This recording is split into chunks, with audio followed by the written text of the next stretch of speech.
નફટ બની બોલ્યો કે હે જાનકી, હું મારો આખું રાજ તને આપી દઉં છું. હું પ્રતિજ્ઞાપૂર્વક કહું છું કે આ મંદોદરી વગેરે રાણીઓને હું તારી દાસી બનાવીશ.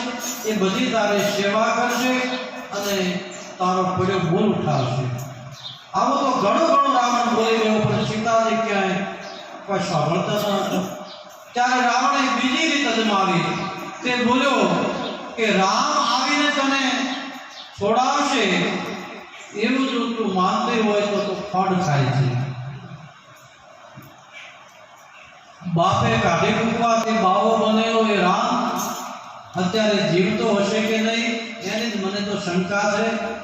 અને કદાચ જીવતો હશે તો એ તારો મોં કદી જોવાય પામવાનો નથી.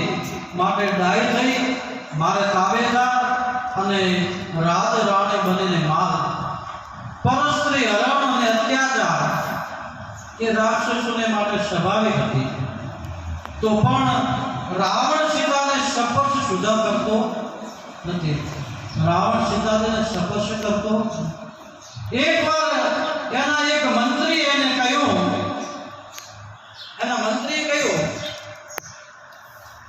કે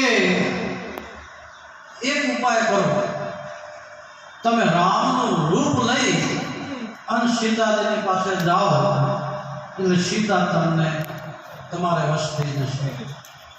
ત્યારે રાવણે કહ્યું કે મેં એ પણ કરી જોયું. હું રામનું રૂપ લેવાનો વિચાર કરું ત્યાં મારો આખો સ્વભાવ જ બદલાઈ જાય. મને મંદોદરી પણ વાત એવી લાગે છે. શી ખબર શું જાદુ છે આ નામમાં. આ વિશે આપણા કવિઓએ સરસ ગાયું છે.